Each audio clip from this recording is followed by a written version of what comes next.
So, last week I did a stream where I watched some Guilty Gear lore videos by the channel Overture. Today, I'm hopefully gonna finish that saga of reaction videos for this YouTube videos. And then next stream, I'm just gonna straight up watch like a 5-hour anime movie. Like a 4 or 5 hours. It's gonna fucking suck, but we'll do it. We'll get through it. And then I'm gonna have to do that twice more. So that's gonna be interesting. So, okay. Hello, everybody. Okay. Introduction out of the way. Here we go. So, once again, I will let people know how this works. I'm watching a series of videos on YouTube by the channel Willy Versus, which is a great channel. I love Willy. And he has done this series of videos that introduces people to the story mode or the lore for Guilty Gear as a franchise. Every game, there's a bunch of games, until Xrd Rev 2, and then you find out yourself what the story mode is for Strive. So, what I'm going to be doing is, I'm going to be watching, and I already watched the first two on a previous stream, the VOD is up on YouTube, but I'm going to be watching this 4 videos that introduces you to the lore for the earlier games up until Xrd. And then when it comes to Xrd Sign is the first one, I am gonna be watching just straight up the story mode, which is just a straight up 5-hour movie. I literally just looked it up. It's like 4.5 hours. I think Revelator is also a 5-hour movie, and I think Strive is also a 5-hour movie. So these are just anime movies I'm gonna be watching on stream at a different time. Today, we should be covering these 2 videos. So let's go ahead and load this video up. So volume, I think I watched at 30% last time. Subtitles for some reason are in Spanish. Oh, there's no actual English subtitles. That's weird. It's only auto-generated. Okay, let's turn them off. Why are there Spanish subtitles, not English ones? Maybe that's YouTube. Okay, playback speed is normal. 1080p 60. Let's go. So, this should cover events from Guilty Gear XX to Guilty Gear 2 Overture, which is a weird RTS MOBA game, which I'm actually kind of curious about. I kind of want to play it. But, okay. Let's hit the shit up. Let's watch this. So, I'm actually really hyped about this because last time I had a great time with the lore for the first 2 games. Testament is like actually becoming my favorite character. Okay, let's see how this goes.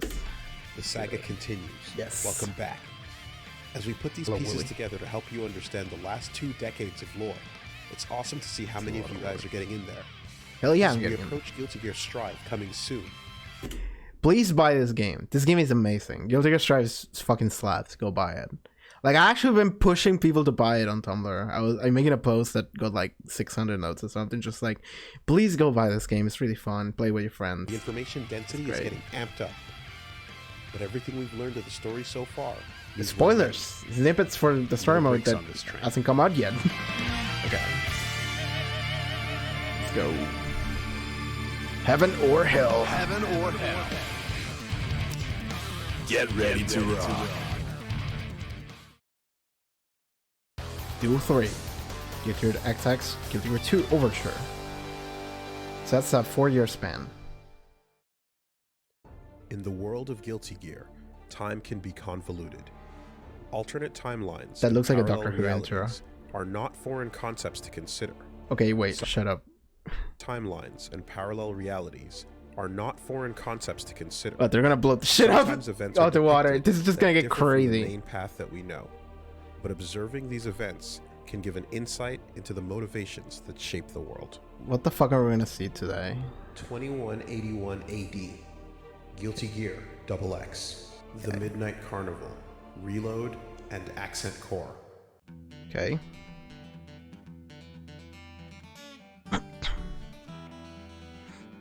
Is he just gonna hit me with like the shitting cannon? Let's see.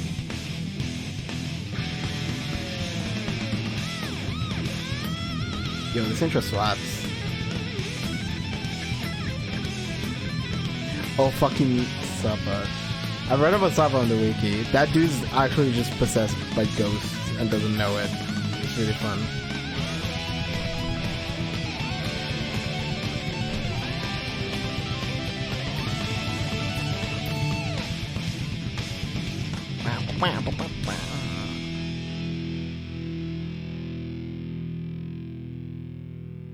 Midnight Carnival. Shortly after Dizzy leaves the Grove, a collection of disruptive events occurs outside of the main timeline. The common denominator in all of them is the being known as Ino. Yeah! This is when she Incredibly enters. powerful with magic and time manipulation, Ino is a musical As you do. You know, as you do, time manipulation, that's a completely normal thing. Honestly. Okay, let's keep going. outsider that doesn't know where she comes from, but is drawn to the concept of tomorrow. So, Without knowing why, Ino witnessed a dull, gray future awaiting humanity, and now she's obsessed with changing that future by any means necessary. like, okay. So, this is very interesting because the entire time, like, I knew that Ino was some kind of, like, powerful entity in the world, but, like, I was like, I don't know what the fuck her deal is. I don't know where she comes from, what does she have to do here in this world? And then Wooly comes out and he's just like, she doesn't know either. She doesn't know where she comes from. I'm like, what the fuck do you mean? At In least most circumstances, we know this motivation. means stirring up That's trouble good. and creating conflict with her guitar Marlene. I actually and do like altering that. major events for historical figures. Man, like, when Daisuke Ishiwatari just came out with the Ino, he was like, what if I just make the coolest fucking character? Like, that was, like, not the coolest character to me, but the coolest character to what he thinks the coolest character should be. Like, look at this girl, her guitar, the fact that she fights with it, it's just like, No small feat, dude. but made possible due to her ability to meddle with causality by slipping freely to and from any timeline. Also, he was horny as fuck. She does so in a similar manner to Axel Lowe, the main difference Oh. being her ability to control it.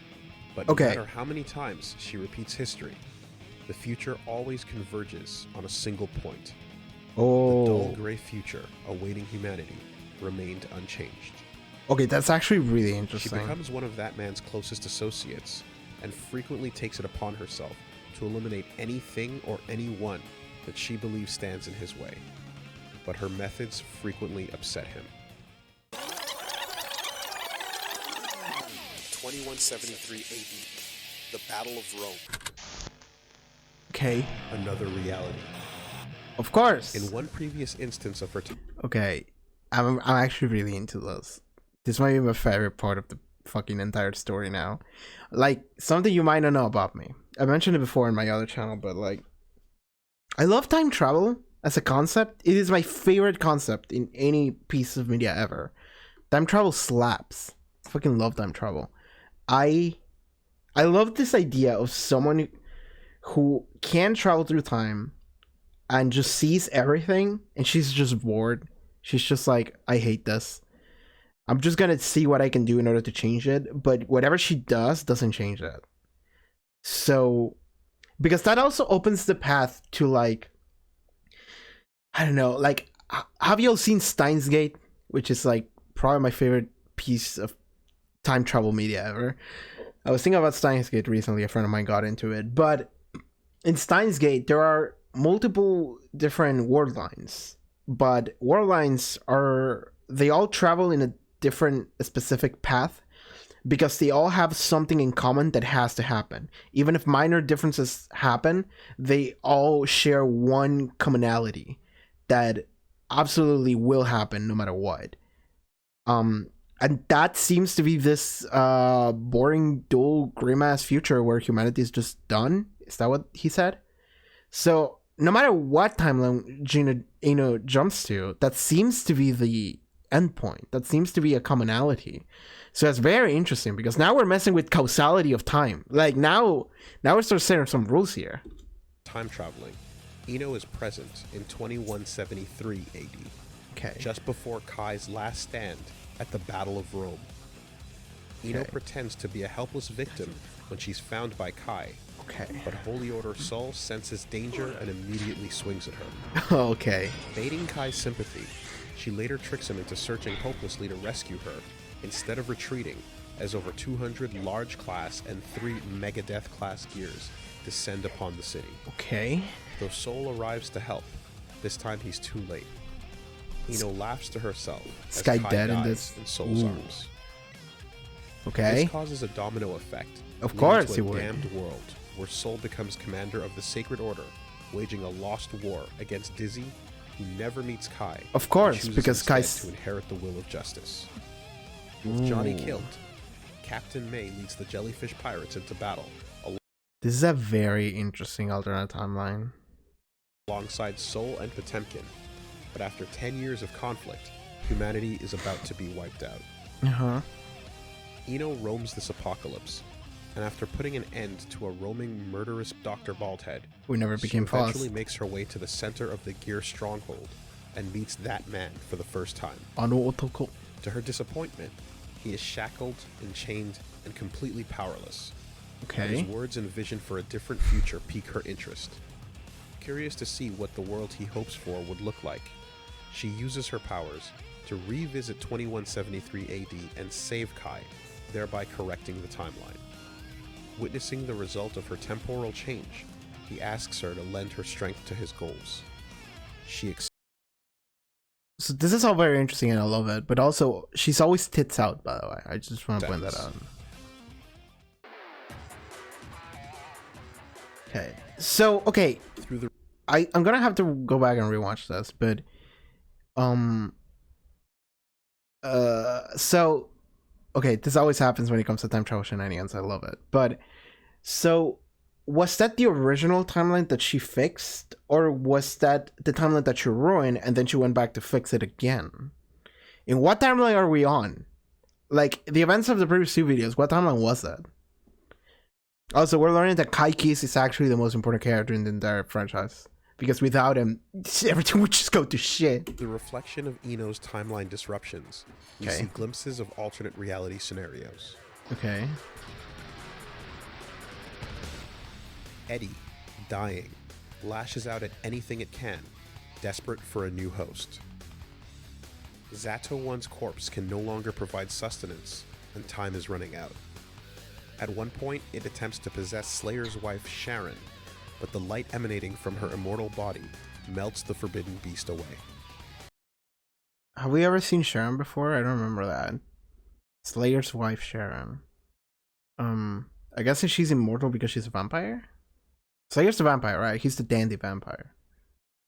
Okay, let's go back. Robokai, setting fire to Jam Kuradoberi's restaurant. Oh, shit! Slayer He did it! reveals to Testament that his nearly extinct race of vampires, the Nightwalkers, used to be humanity's greatest enemy before the Age Nightwalkers. of Gears. Okay. Axel Lowe's time-slipping condition is diagnosed by Faust as an affliction caused by the existence of another Axel. How does that work? Also, this sounds very much like if you play Guilty Gear XX, and you finished the arcade mode with each character, you would get each of these images. Like this sounds like this is kind of what it is. I'm guessing. Baiken finally confronts that man. She asks if he would prefer to die quickly or die slow and painful. Before effortlessly stopping her, he answers, "Death is not a choice. Death is giving up." He chooses to live slowly and painfully. For now. Angie Mito meets that man. We never get to see that man. It's just a shadow. And gets to ask his ultimate question. If gear technology allows human life to be extended and saves the environment, and the discovery of magic has already solved the renewable energy crisis, and the Earth's population has the ability to expand outward to space if needed, and we have all these clear solutions to all of our problems, why? Why did it end up like this? Yes. Good question. To this, that man answers, divine punishment. Angie asks Okay. him to be more specific. That man extends his hand and invites Angie to come along if he's prepared to defy both heaven and earth. That man appears before Saul. Like suddenly Angie Mito gets like the actual like most important shit in that game then. Because like these are all the like questions we need to know. Not to fight, but to warn him of a coming threat that will make the Crusades seem like a dim memory. Okay. Time that will require men to become more than men, and gears to become more than gears. Okay. Eventually, Raven and that man capture Ina and stop her time mischief. Okay. These timelines also introduce us to a number of noteworthy individuals. Zappa, Yeah. an ordinary young man from Australia who one Of course, it's Australian. Australian people just be like, day becomes cursed and possessed by supernatural spirits, seeking Dr. Faust's help. He is prone to often losing his memory when he's taken over by Esco, the vengeful spirit of a dead woman with a grudge against any happy couples. I actually do love that idea of like this like very traditional Japanese, just the grudge kind of character just possessing this one dude, this random dude. His body was chosen because of his resemblance to the lover that abandoned her, causing her to take her own life. Zappa's contorted body is also host to a number of minor ghosts, an enchanted blade, a ghost dog, and a powerful lightning manifestation named Rao. That's just a stand. Unlike That's just a Esco, JoJo however, stand. these other spirits are more outwardly protective and caring of their host. Bridget. Yeah.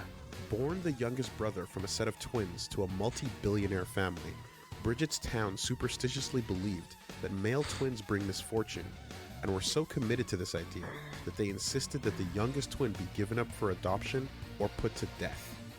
Neither of these options appealed to Bridget's parents, however, so they chose to raise him as a daughter instead of a son. Despite a kind and loving upbringing, Bridget saw that his parents felt guilty for what they did. That idol animation though fucking slaps. She's just vibing. For what they did. She's just Tried his vibing. best but couldn't convince them that he was truly happy. He decides to leave town with his possessed teddy bear weapon named Roger to become a bounty hunter. She has a possessed teddy bear? I didn't know that. I don't play Virgin. Hoping to return successful and wealthy as a man to prove their extreme superstitions incorrect. Yeah, well, fail step one. I'm actually really happy that Bridget went the way Bridget did in Strive. It's really cool. Like I was talking to my friend about this. Not necessarily about Bridget, but just like Strive in general. How like if Strive is gonna single-handedly like save the fighting game community in nature of introducing an entire new like giant group of people to play Strive and by extension fighting games, and that group of people is everyone that is LGTB. Like honestly, like that's gonna be the group that's gonna say fighting games, dude. It's awesome and it slaps. Like my friend is trans man, non-binary really, and my friend was talking to me about like how they didn't really care for Strive. They thought it looked cool, but that was it. But then Testament came out and they were like, hey yo, hey yo, like I don't really care about Strive, but I look at Testament and I'm like, hey yo, I kinda wanna get into it now. Because of Testament entirely. Because Testament just ticks so many boxes for my friend. So that's awesome. And I imagine Bridget absolutely does the same thing. ABBA. ABBA needs to come back. Sorry, I'm pausing a lot, but ABBA needs to come back. ABBA needs to come back for Strive. I never played ABBA, but so I have a certain specific types of character designs that I really like. ABBA is one of them, right? It's just the most fucked up girl ever. Just fucking fucked up. If you look at her, she looks like she's falling apart. And I need that. I need her. I apparently I saw the Arc System Works did a poll recently asking for people about like, hey, what are some of the characters you would like to see as a season pass DLC or something? And ABBA got first place in South America. Let's go, South America, my people.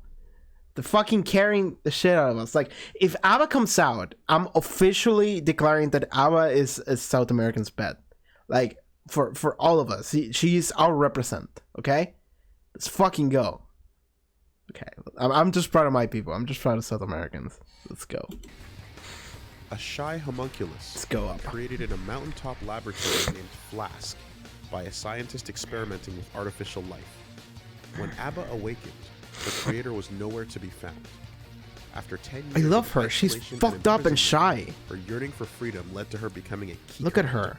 After escaping Flask, She has iron by chance, deficiency. she encounters Flamant Nagel, a living demon war axe that was once wielded during the Crusades. Seeing it as a giant key, ABBA names it Paracelsus and takes it as her husband, vowing to find him a real body. I love that. 2182 AD. The Butterfly and Her Gale. Ooh. Chip Zanoff is reminiscing on the lessons his master Tsuyoshi We've taught master. him when he happens across an assassination attempt on Erica Bartholomew, the 75th President of the United States. Dude, that's really funny. Erica Bartholomew, President of the United States. That name is incredible. She ran alongside Vice President Colin Vernon. After Chip intervenes and saves the president's life, she explains that the U.S. government is currently being puppeted by the Assassin Syndicate, and that she's being targeted for her attempt to pass law in Congress that would sever their ties. Who's running the Assassin's Guild? The Assassin Syndicate? Should be Venom, right? But I don't know how the time shenanigans came into effect now, though. As the Syndicate is also responsible for Tsuyoshi's death, Chip wants to see them ruined and agrees to become Erica's bodyguard until the bill is passed. The Assassin Syndicate persists in its hostilities, attempting to blackmail congressmen and frame Zepp, while sending an assassin named Wolf to infiltrate Wolf. and finish the job. That's the name. After luring Chip into a trap, Wolf shoots Erica with a black tech gun, Fuck! but she survives and Okay. continues addressing the public. Chip later intercepts Wolf and recognizes him as the man responsible for killing his master. Okay, that's cool and all, but like... Did I hear this correctly? After luring Chip into a trap, Wolf shoots Erica to finish the job. After luring Chip into a trap, Wolf shoots Erica with a black tech gun, but she survives and continues addressing the public. Yo, wouldn't that be the coolest shit ever, though? Like, I'm imagining this is like in the middle of like a speech. Wouldn't that be the sickest shit ever? Like, imagine if the fucking president was giving this a speech to the public and then she gets shot, like right there in the middle of everything, and everyone's like panicking. Everyone's like, oh my god, the person got shot, and she's like, calm down, we're good. And then she continues speaking as if nothing happened, just like, citizens, it's alright, it's gonna be okay, because my man Chip got this shit. Like, I can't imagine what it would be like in real life. It's a president got like shot mid-speech and then continued as normal.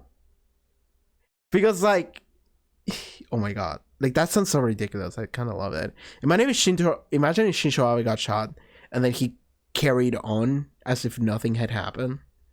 That would be really funny though. Yo, Erica Bartholomew, Chip later intercepts she's Wolf sick.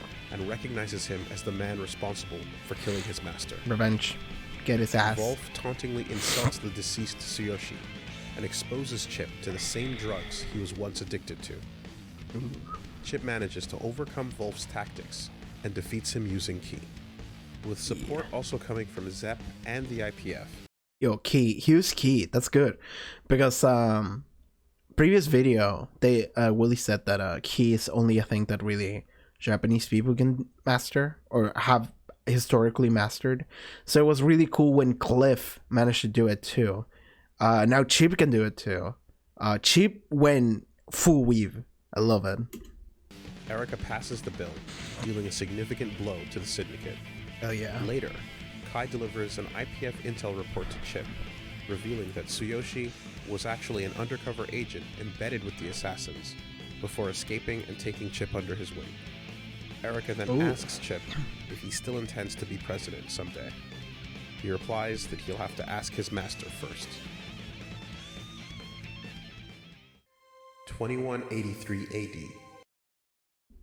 Does Chip want to be president? I don't remember that, but I guess. I think he did say a previous episode. I forgot about that. Yo, Chip president? That would be funny. The United Kingdoms of Illyria are officially recognized by the UN. What was Illyria? Post-Crusade reconstruction efforts progress. A gathering of different city-states, philosophies, and religions that came together for survival reasons eventually give way to a new melting pot culture. Okay. The nation's capital is built atop the ruins of Rome and quickly becomes the largest metropolis of the post-Crusade world. Okay. The massive state not only includes... Like, I just need to know what region of the world that would be. Because I remember they did say that there's a couple of like kingdoms that were formed from the Crusades and afterwards. I just don't remember which one is which, but much of Asia as well, splitting the continent with the Federation of China. Okay. Illyria is divided into 3 kingdoms. Through popular vote, Kai Kisk is elected first king. First Holy Order soldier Leo Whitefang is elected second king. Who? And the third king is named Daryl. Daryl. That's not a character I know about. For whom there would be justice. In secret, Kai spends more time with Dizzy, and before long, they fall in love.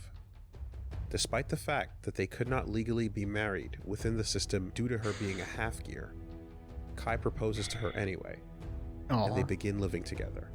After a year of bliss, I hope this doesn't they go were bad. expecting a child. Kai suppressed his latent feelings of guilt and immorality with newfound joy. But the reminder of his sins returned seeing the inhuman pregnancy his wife had to go through. A doctor that knew of their situation assessed that Dizzy appeared to be halfway through her second trimester, but only 3 weeks had passed. Furthermore, the magic-based equivalent of an ultrasound was unable to see the fetus because it was encased in an egg. At some point during the... Do you like this egg, Dizzy? That's really interesting. That's wild. That's what that is. nation's founding, Kai accepts an invitation from the Conclave. They point Yo, those are the 5 magicians, aren't they? Or am I crazy? blank tell Kai that they want him to become king of a new nation due to his popularity and status as a hero. Kai had previously considered that doing so would give him the power to create a better world for those who are suffering and for his wife and unborn child. But to suss out their motives, he politely dismisses his record as that of a military officer, unsuited for politics. The officials are blunt in their reply. That's fine if you don't do politics. You just have to keep your mouth shut and sit on the throne. Realizing that they want a puppet king, Kai excuses himself and asks to postpone the decision. They agree, but as he turns away, they pay their compliments. By the way, your secret wife is quite charming, isn't she? She seems awfully familiar. Anyway, we look forward to your response. Unparalleled confession.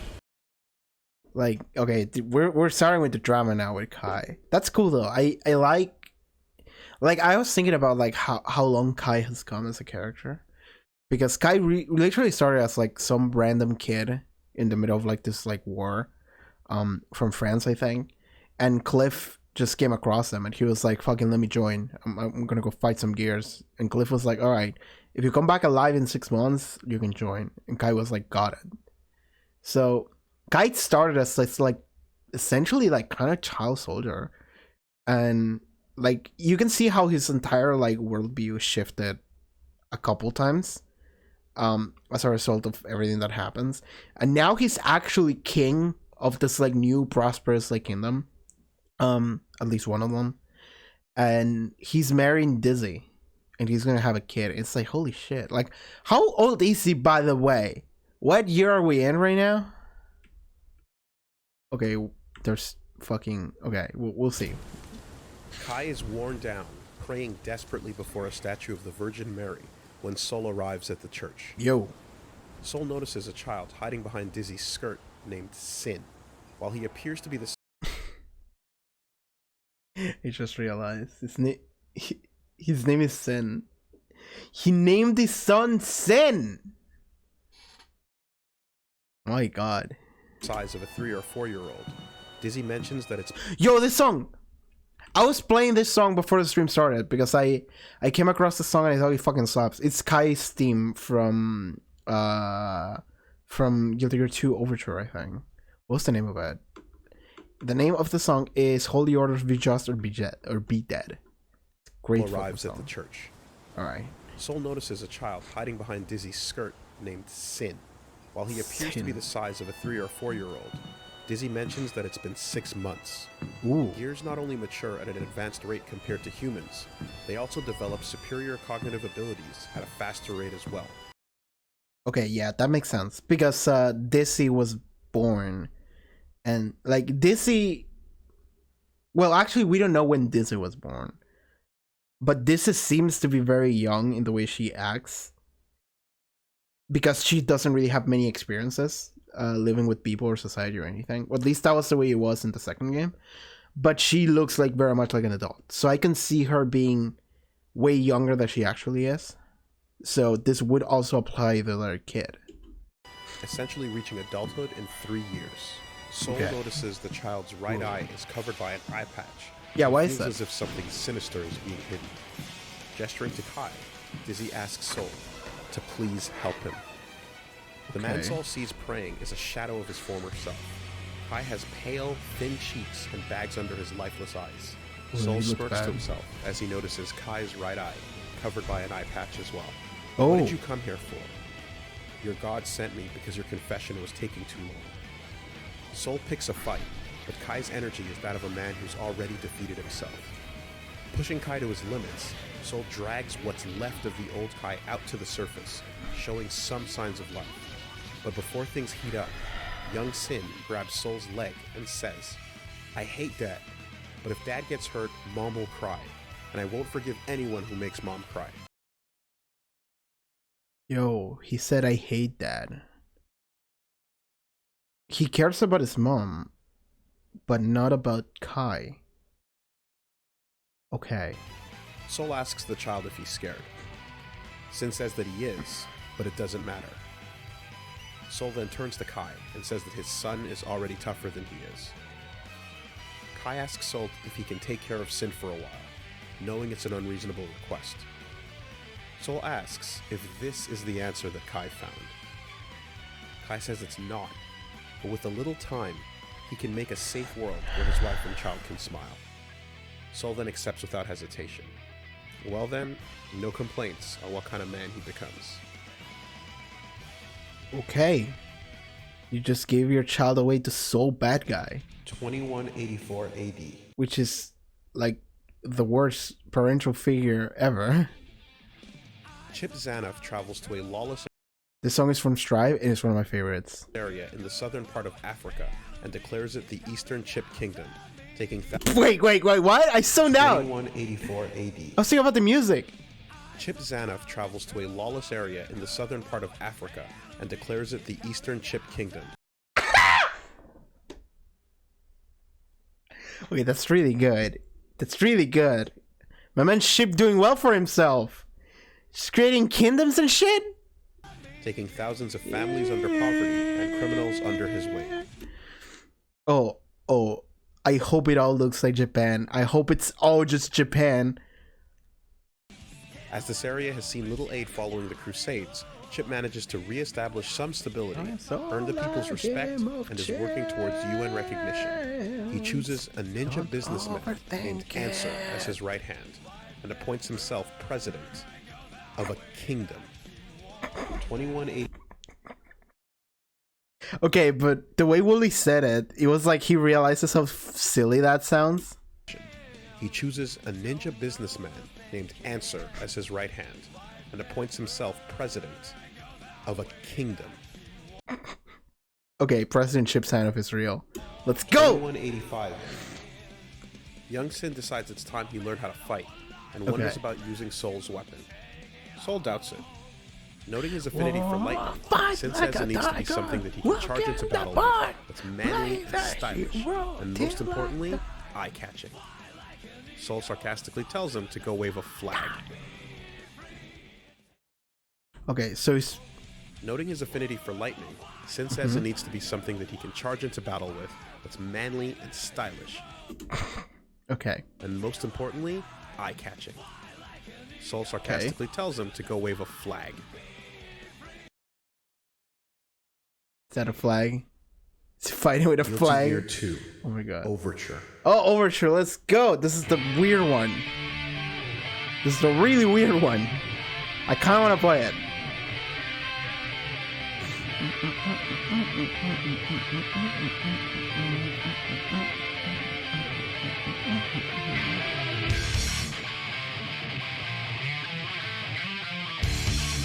This is like a weird MOBA real-time strategy. It's really Long weird. dormant gears begin to disappear without explanation. Based on the date of the first recorded occurrence, these events are later referred to as the Baptisma 13 incident. Baptisma 13 backyard. incident. The backyard. The backyard is Yes, an extremely I remember the mechanical and backyard. autonomous world of information Okay. that creates all possibilities and determines all events. Consider infinite potential occurrences being reduced to a single outcome by an automated process of discards and selections. The results are determined calculations, and thus they could be described as destiny. Despite the astronomically low probability of occurring, the phenomenon known as the Big Bang could be considered the result of all other outcomes being discarded. In other words, the backyard is a programming language, and the universe in which we live is the software. If any Okay. File that. Moving on. normal human were to enter the backyard, they would instantly be crushed to death by the density of information contained within. The first one. First one. A being is created within the backyard at a point in time that would be impossible to discern using our world as a reference point.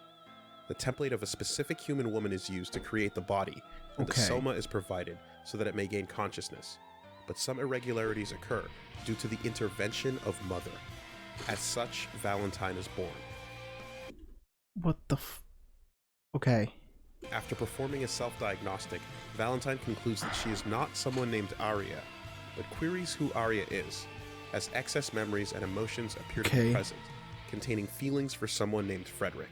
Okay, sure. With no way to interpret this residual data, emotional processes are put on hold until she can complete her objective to find a key for Mother, Like her design. but there appears to be no exit. She wanders aimlessly for an undetermined period of time until she encounters a talkative, sleazy black sphere named Lucifero. Sure. Follows her.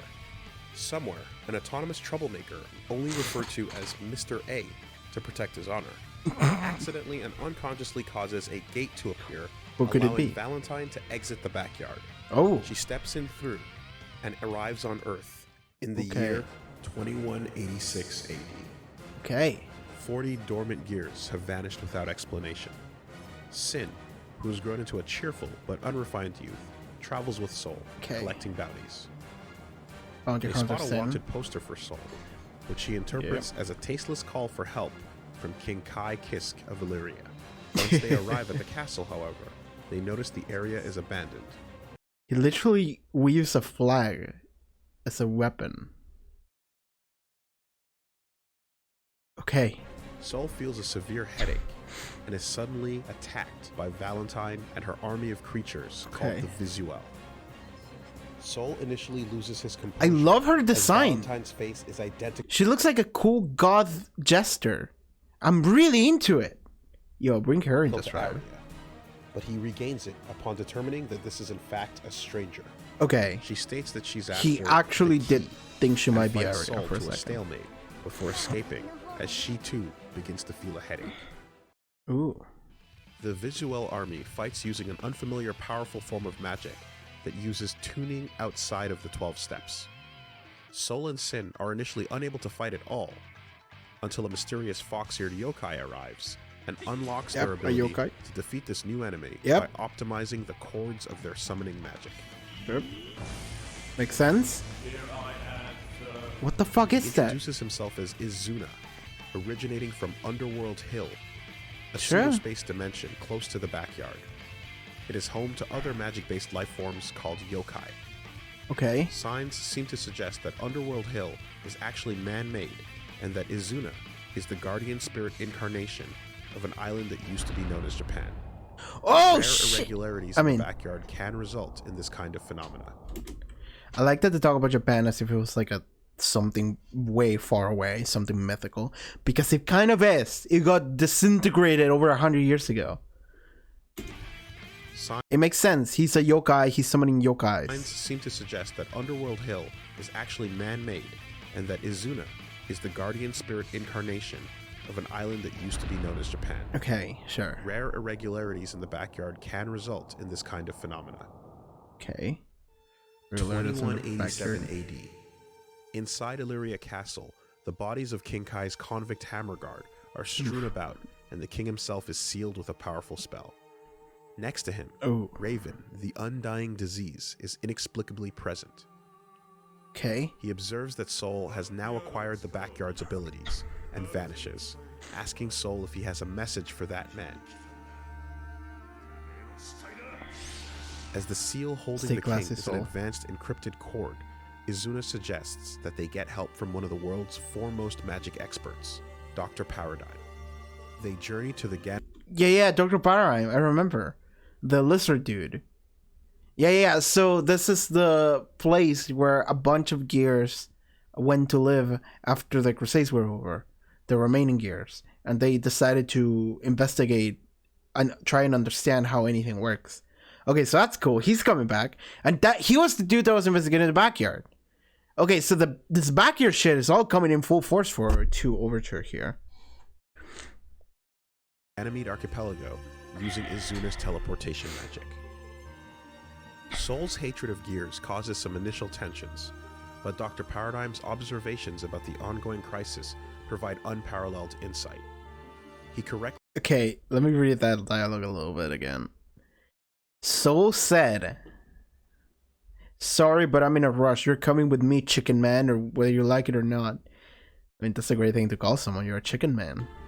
He correctly identifies Soul as Frederick. I'll be brief. If you're the scientist from 100 years ago, you can guess the origin of magic, can't you, Frederick? Oof. The scientist from 100 years ago. Yep. Soul reveals that the usage of limitless energy without knowing its source was an alarming prospect to scientists and scholars at the time, but humanity was too desperate to look a gift horse in the mouth following the dawn of revival. I do like that this is finally coming in. You know, because this entire time, Soul Bad Guy has just been like, fuck it, I'm gonna kill everyone, fuck you. I'm a rogue renegade, fuck you, I'm just gonna punch everything in the face. And now finally someone is like, you were there at the beginning, weren't you? You're the one of the fucking scientists. You were right there when it happened. And he was like, well, yeah, but when I would talk about it, and it's like, okay, sure, I'll talk about it for like a little bit. I still hate everything though. That's really cool because like a character like Soul Bad Guy is interesting because of his lore. Because without his background, without his lore, Soul Bad Guy is really just like generic, fuck it, I'm just gonna punch everything in the face main character, right? But with his lore, he actually becomes really interesting because it means that this is what he became, not necessarily who he was. And who he was a very different person. It was a scientist. Soul Bad Guy was a scientist. He's a fucking nerd. Like, that's very interesting. And also he has knowledge of everything, right? So whenever... It was then hypothesized that the source of magic was a superior dimension. The backyard. Okay, yes. So magic comes from the backyard, just straight up. I don't remember if they told me that, but that sounds like that makes sense. Okay. Thus creating the backyard theory. Dr. Paradigm explains that the cube he discovered appears to be a control interface where man could manipulate this world, and that the survival in dense information space could be made possible with the original gear cells specifically created by that man. Okay, let me get that again. Manipulate this world, and that the survival in dense information space. You're aware that the cells constituting those gears are created from the applied technology of magic, right? Could be made possible with the original gear cells specifically created by that man. Okay, when they made gears for the first time by that man, Is that what enables magic? Dr. Paradigm frees King Kai. Oh, Sin cool. immediately asks if his mother is safe, but when Kai can't say for sure, Sin chews him out as a king incapable of protecting anything and leaves. Daddy issues. Kai then explains that a few days ago, Dizzy began to fade away like the other vanishing gears. So to save her, he used up the Thunder Seal's magic to create a temporal barrier, holding her in stasis mid-disintegration. Nice. Dr. That's Paradigm, so weird. suspecting Dizzy had been kept alive as another weaponized gear in the hands of the government, explains that she is a complete backup of Justice, so she too contains the special gear cells that would allow one to enter the cube. Valentine must thus be absorbing gears in search of these cells. So we need to protect Dizzy. Because if she acquires Dizzy, then she has access to the cube? Dr. Paradigm moves to destroy Dizzy to mitigate all risks, but Kai stops him, Of course. openly proclaiming that he has fallen in love with the gear. Dizzy can still be saved if Valentine is defeated, but Valentine abducts and mind controls Sin instead. Oh, that's bad. Since he too is a descendant of Justice, she retrieves the key from his gear. Oh, he gets a Sin god instead. makeover too. Since he That's too is a interesting. descendant of Okay. Justice, she retrieves the key from his gear cells and leaves him behind to deal with Soul.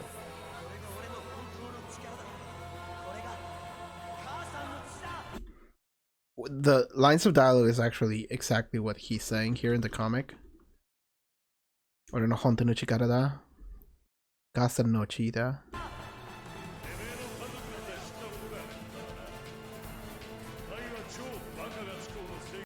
This is really cool. He's actually solving his daddy issues. I don't give a shit about your family problems, but Kai is an honest to a fault when it comes to righteousness. Yeah. And that righteousness is what keeps you alive. After defeating a brainwashed Sin, the group That's kind of funny to see though. He's kicking him over and over. You back to normal, huh? You back to normal, Bill bitch? Sin, the group chases after her, but she's already accessed a dimensional gate to the backyard. Oh fuck, that's bad. I know that I wasn't a good father figure to you. If I've lived 6 lives, I don't know whether or not I could make it up to you.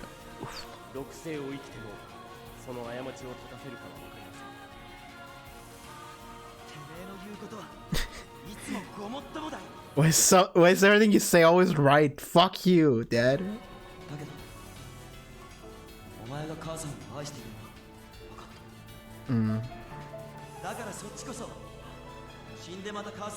That's good though. That's good. Because like this entire time he wasn't sure. Like he thought Kai was full of shit. And now Kai is like, actually I do love her. Like I want to take care of her. And he's like, okay. Fighting alongside his father, Sin begins to respect him yeah. slightly more, Yeah. but none are able to open the gate until that man appears. That Ano Toko.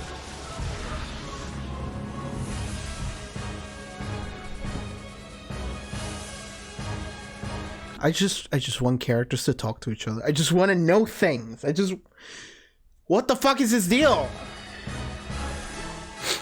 I'm trying really hard not to sneeze, by the way.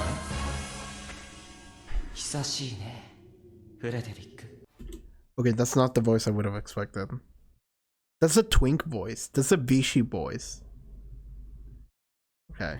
The Gearmaker himself appears before Soul, Here we go. who immediately prepares to engage. Oh, he's dragon installing. Soul realizes that his appearance has really fallen, and that man accepts it, as well as the blame for the Crusades, and turning Soul into a gear.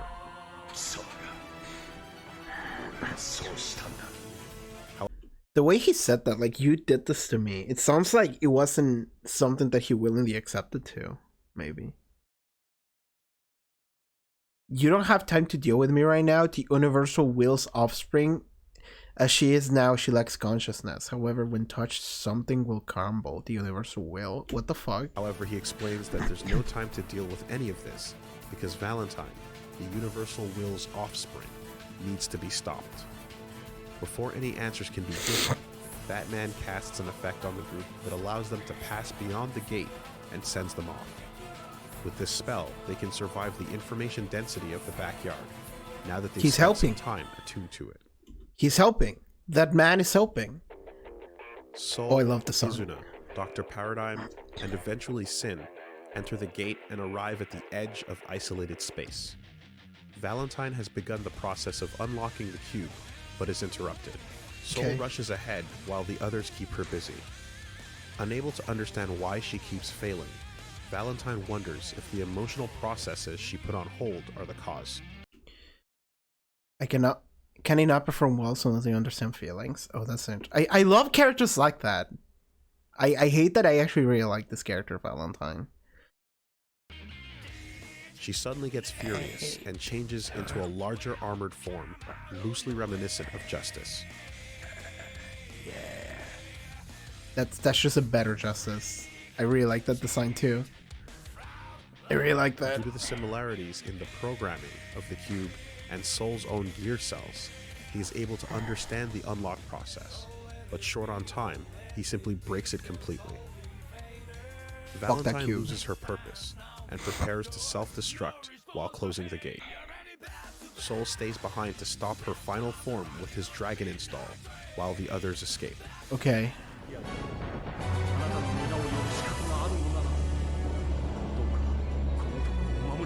No! Okay, I thought the doctor was gonna sacrifice himself to save Soul. Yo, this is cool. This is so cool, actually.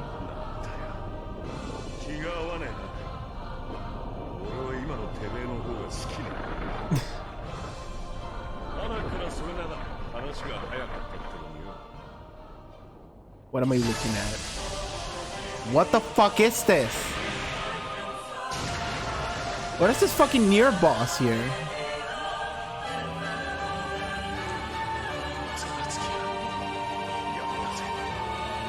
Dragon Install! 覚悟はできてんだろうな。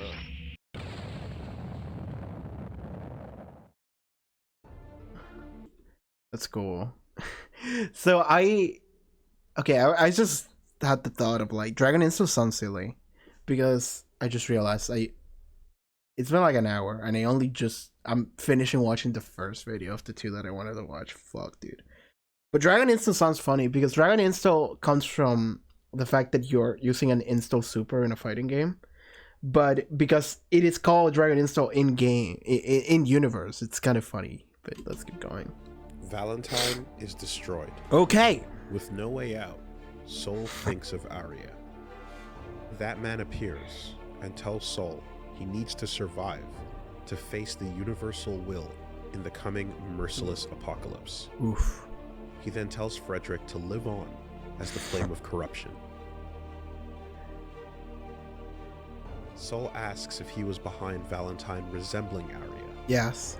That man says not at all, because Arya had already been killed by the two of them. Soul swears to kill the Gearmaker next time, and corrects him on the name as the gate opens to send him home. He isn't Frederick. His name is Soul. So bad guy. The fact that he owns that name, despite how silly it sounds. Oh man, it's him! With the crisis averted, Dr. Paradigm begins the process of saving Dizzy. Kai offers Dr. Paradigm a place in Illyria for Gears to live in the open for the sake of his wife and child. That's Soul cool. thinks back on that man's words. The and flame of wonders, corruption. Asuka, what are you thinking? That man has a name! Asuka! That man has a name! He's not just that man. Because it's really funny because everyone calls him that man. And I check in the wiki just says Ano Otoko. They actually literally call him that man in lore, in canon, in Japanese too. It's just that man. And finally, like, in like the fucking manga for a spin-off game that is like the 5th game in this franchise or whatever, they finally actually given a real name. That's interesting. God. Oh, that's the final Stinger reveal, I guess. Yo, okay, that was pretty good. this fucking went really crazy here. So we're getting introduced to some universal whale in the backyard or some shit. But also that man is really interesting because, like, this entire time I sank down a little bit, but this entire time I've been wondering, like, is that man really like just bad? Is it really just evil? Because like we literally don't know anything about him. We just know that everyone just fucking hates him, right? I mean, the closest thing we have is like Baiken, kind of, really. Because Baiken is the only character that is just like, I'm here to kill that man because my family and my entire village fucking died, and I remember that guy standing over there, and he was that man, and I fucking hate his face. Like, that's Baiken's story, like lore background. That's like literally the only thing that we have that points that man as like a bad thing. I suppose he did kind of nuke Japan. Actually, I forgot about that. He did disintegrate Japan, but we don't know what actually happened in the events there, though. Because I don't think that man was controlling justice. At least I don't think it would. I think justice had its own agenda, right? Justice operated on its own. So, like, we don't know that it was that man the one that used justice in order to destroy Japan or whatever. We don't know how that goes. So, we don't really know exactly what that man's motivations or thoughts or anything are, because it's very easy to assume just like, okay, this guy's just evil, whatever, right? This is just a bad guy. But like, we actually don't know anything about him. We don't know his motivation, we don't know his thoughts, we don't know nothing. So that to me is the biggest mystery, and that's the thing I want to know the most about right now. Okay, I'm trying really hard not to sneeze here, but okay. That's it for this first video. Dude, I legitimately dead ass want to play Guilty Gear 2 Overture. This fucking RTS MOBA shit, I want to play it. Actually, I'd be really down for this like story mode, these cutscenes, because it looks like a shitty PS2 game, and I'm actually really into that. It looks like something I would want to play. Okay, so I'm just skimming through this entire thing. Oh yeah, Ino and the alternate timeline shit. Like that fucking threw me off. I don't know what the fuck's going on over there. Did she change things? Or did she change things and we went back? Or was she the one that originally fixed things so they are the way they are right now? I don't know what the fuck's going on. That's really weird. Okay, fuck it. Next video. We're not gonna spend that much time here, because otherwise this is just never gonna end. I think this video is actually longer than the previous one, isn't it? The saga. Okay, no. It's shorter by a couple minutes, so we're good. Okay. I don't know what games this covers. GGVXT, I have no idea which one that is. To Xrd. And I don't think this actually covers Xrd, because Xrd comes in the next video, so we'll see how this goes. A world separate from our own, yet somehow controlling it. The backyard. The backyard. Hidden behind its gates are the eternal truths of good and of evil, of creation and destruction, of chaos the likes of which mankind has never seen. In a time long past, a philosopher entered this other realm. Okay. He returned, and through shuddering breaths he spoke. No evil should touch this place. Someone ventured into the backyard and came back, despite the backyard being a place you can't really go into. This philosopher sealed all that the backyard was into a single tome. His hope was that mankind would never stumble upon its power. Okay. With that, the path to the backyard was forever barred, and peace once again blessed our world. But what followed, the ancient sage could never have predicted. Okay. For evil came not from a human who discovered the book, but from inside the backyard itself. Oh hey, that's a new logo thing. That's good. I'm like skimming through because I want to know where this information comes from. Does it come from Xrd? But like I want to play X. Oh right. I think the arcade mode of Xrd comes before Xrd, because I actually did some like looking up information as to how I should do this.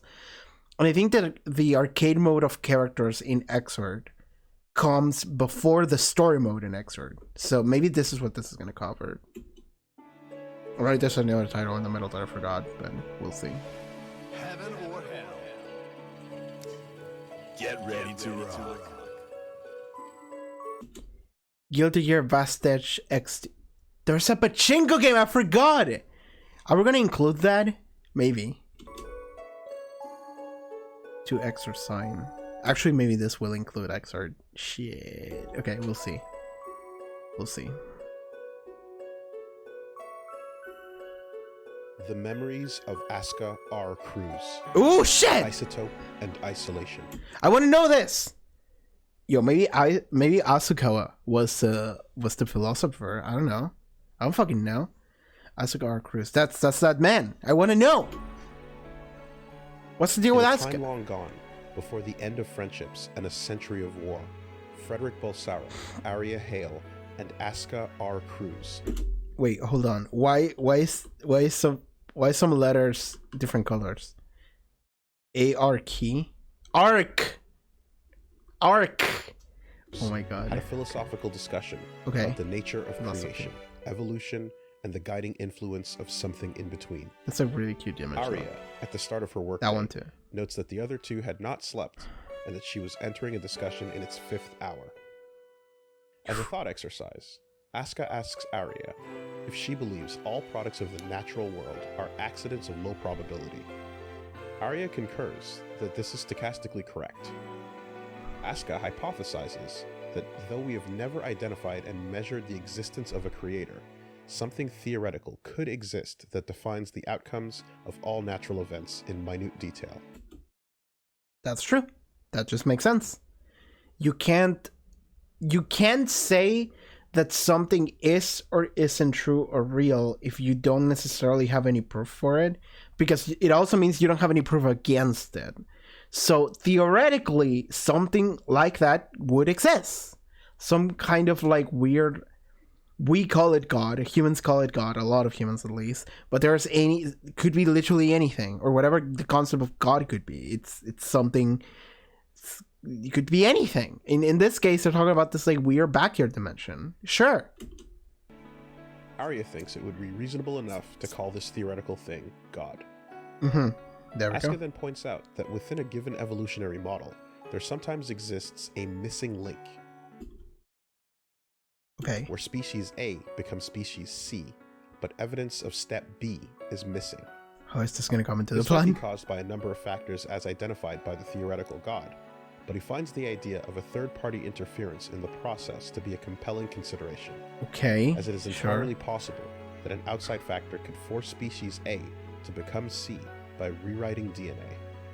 Asuka dubs this factor Apocalypse. Okay. Arya considers the theory, but deems it too wildly impractical. Asuka notes that throughout history, considerable numbers of species with missing links have gone extinct, and that the intervention of Apocalypse could lead to ruin. Frederick interjects that Asuka's statements are in fact absurd. Frederick is also here, let's not forget. And Arya shouldn't believe him. You should be the one that chooses your own path. No one else's hand should decide for you. It's that simple. I like that Frederick was just literally just soul. He literally was just soul, actually. He was such a shit even back then. I mean, but like, this is very important what he's saying. So we're setting up like kind of like the theme and the way characters work. So Asuka and Arya, I mean, Asuka is kind of thinking, well, there could theoretically be something that determines the way things work, like something like destiny, some kind of entity, something that will predetermine the way things are. Fate, right? Arya actually starts to think about it, and she applies it in a manner of like, hey, maybe there are some like stuff like missing links, how there are species that like they evolve in a certain path where there's like no correlation between one and the other, and maybe that was actually intergened by whatever this fate is, right? This universal consciousness or something. And Asuka talks about it. Yeah, and there's actually like a lot of cases of this happening in just the world. Like this is just a thing that happens to multiple life forms. And Frederick comes in and it's like, that's fucking bullshit, shut the fuck up. And the reason why is because he and this is interesting because this is not something that is logical, but Frederick feels that should just be bullshit because he doesn't want to believe that there is something that like takes control of fate for you. He just thinks that everyone just does whatever the fuck they want and everyone just creates their own path. So in a thematic level, Frederick, also known as Soul Bad Guy, is the person that defies fate, right? He's the person that goes against it. He's the person that's like, that's fucking bullshit. I'm gonna show you that's bullshit. I'm gonna fucking fight against it. He's just a stubborn piece of shit. And you know what? That's great, actually. Let's go. Good, says Asuka. I feel the same way. Oh, that's good. Oh, that's good. Asuka actually is also a stubborn piece of shit. That's good. Oh, that's good. That's good. That's good. Because it means that Asuka understands that all of this could happen on a theoretical level, but Asuka's still like, I'm not content with that. Okay. Asuka awakens in a dark room, inside a coffin-like device overflowing with colorless liquid, with hundreds of superfine metal threads connected to his hippocampus. Ooh. Okay, so that wasn't just an outfit. That was actually his, like a weird device that he uses. Raven, who is standing nearby, presses a switch, removing the lid from the device. Asuka sits up. His body's been rejuvenated once again, and he feels restored. Oh. However, the permanent memory loss associated with this process continues to be a complication of extending his life. Oh. Okay, so Asuka continues to extend his life. Okay, so Asuka's not a gear. Asuka's not a gear then. Because the reason why Soul Bad Guy, the reason why Frederick is still alive is because he's a gear and he just doesn't age. I mean, is that the case with gears? Are all gears like that? Or is it just Frederick? It could just be Soul. It could just be Soul. But Asuka does age, and it's actually taking measures in order to stop that from happening, which is the coughing thing that he has. But that also fucks with his memories, so there's a trade-off. Thus, Asuka is in the process of backing up his memories. Okay. He notes to Raven that this one in particular has elicited some nostalgia. Okay. Show me. Show me. Baptisma 13 Epilogue. Okay. Asuka and Raven stand in the backyard after the destruction of Valentine. Asuka feels that things will not go as smoothly next time, as there's no telling when the next Valentine will appear, or if there will be tens of thousands of them. He wonders... There will be 3, I think. I think it's 3. Is it 3? I think it's 3. I mean, I don't know how Valentines actually work, but I know in the future we have Jacko, we have Rambothal, and I think we got Elfold, and after there will be more. If the flame of corruption will be the one to end things.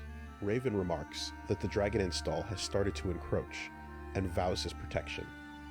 But Asuka says that won't be needed. History will write its own course, and it'll be Raven's responsibility to witness it. What is Raven's deal? Apocalypse approaches, and Arya won't wait any longer. Okay, what? And Arya won't wait to witness it. Well, let history write its own course. It is your responsibility to be there at the time. The time of apocalypse aroused near. Time of apocalypse approaches, and Arya won't wait any longer. That's interesting because when he says time of apocalypse, it could mean apocalypse in the traditional sense, but it could also mean the concept that they dubbed apocalypse, which is the death of a missing link between evolution. Okay. Arya won't wait any longer. Okay. Let's see what he refers to. And also he says Arya won't wait any longer. I don't know what that means. We'll see. 2187 AD. In the aftermath of Baptisma 13, the UN holds an emergency session. Okay. Kai Fisk, first king of Illyria, proposes human coexistence with gears. Yeah. The proposal is defeated and never mentioned to the public. Ooh. But as a result, many heads of state begin to distrust Kai. Sure.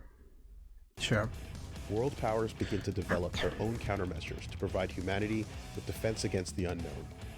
Like, this kind of makes sense because, like, the thing is that the world doesn't really know that gears are cool. Like, the world doesn't know that, I don't think, because they don't know about Dizzy. They think we just killed Dizzy. And this is, like, the main reason why we think gears are cool. And we do have the helpful gears, the lizard doctor thing. I forgot his name, I'm sorry. But, like, I don't think they also know about that. Like, the general, like, public, and also probably the members of the Council of the UN or whatever. Also, they don't give a shit about that. So, it would make sense for them to not trust gears. It hasn't been that long since the war, so... The Conclave initiates the Cypress Project, a weapons development program for magic-based firearms usable by those without magical aptitude. Oh, that's Furthermore, magical constructs called Opus units are developed. Okay. Effective in traditional combat as well as magic support, they're designed to obey without question. Okay. Production output for both the Magical Cypress robots. and Opus projects takes place in a secret research lab named Frasco 2. So we got magical robots and magical guns. Okay. Overseen by Leon Mining, a nefarious Leon founder Mining. of the Post-War Administration Bureau, with political sounds funny. ties to the Assassins Guild. Starting see. with Illyria, shipments of Opus units are soon deployed to every major city globally, as per the orders of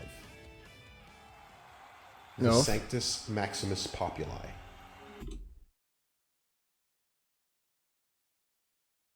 That came up before. Is it the Five Wizards? The Sanctus Populi organization is not technically a religion, as they have no doctrine and require no faith, but they're nonetheless treated with the same devotion and trust by the general population. While vast amounts of knowledge have been lost to time, after the dawn of revival, humanity never forgot those who they relied on amidst the chaos. It was only natural that the apostles that saved humanity would soon be surrounded by devout followers. These followers the Five became Wizards. the founding body of the Sanctus Populi organization. So where do they come from, though? Like, this is the main question that I've been having for a while, too. It's like, yeah, humanity got fucked. Like, technology got really fucky, and it caused kind of an apocalypse. So then humanity had to be like, okay, we need to find some other way of living. And then Five Wizards showed up, and they were like, yo, have you heard about magic? And then all of humanity was saved by magic. So everyone loves them. But, like, where did they come from? They have to be tied to the bacteria in some way, but, like, how? Currently, though the Conclave holds decision-making power over world governments, the Sanctus Populi's leadership position, Sanctus Maximus, holds the true final executive decision. For 8 years, from 2169 to 2177, the position of Sanctus Maximus was held by Happinus the 27th, Happiness. a beloved, gentle, and fair man. But in his final days, he deteriorated both mentally and physically, eventually dying of fatigue. He is succeeded by his appointed cardinal, Ariels, Okay. a woman known for being calm and virtuous. However, Okay. the Sanctus Maximus is not the only one preparing countermeasures in the wake of Baptisma 13. Okay. Guilty Gear, Vastedge XT. Okay, I need to know what the fuck that is, though. Give me a second. I don't think you can see me Google this. Guilty Gear Vastedge XT. Yeah, it's the pachinko one. It's the pachinko Guilty Gear. The best Guilty Gear. Okay, let's go back. Yo.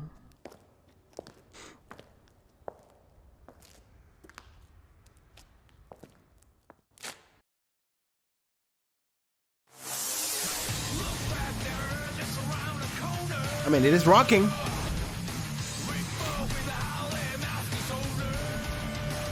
I wonder what this game looks like though. Okay. It Is this live action?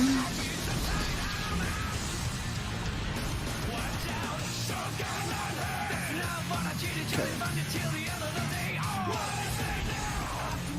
パチスロと格闘ゲームの融合覚悟はできてんのか Yep, Nearly a century Pachinko ago, Guilty in Gear. anticipation of justice. Okay, so it's Soul created anime. the This is just outrage. anime.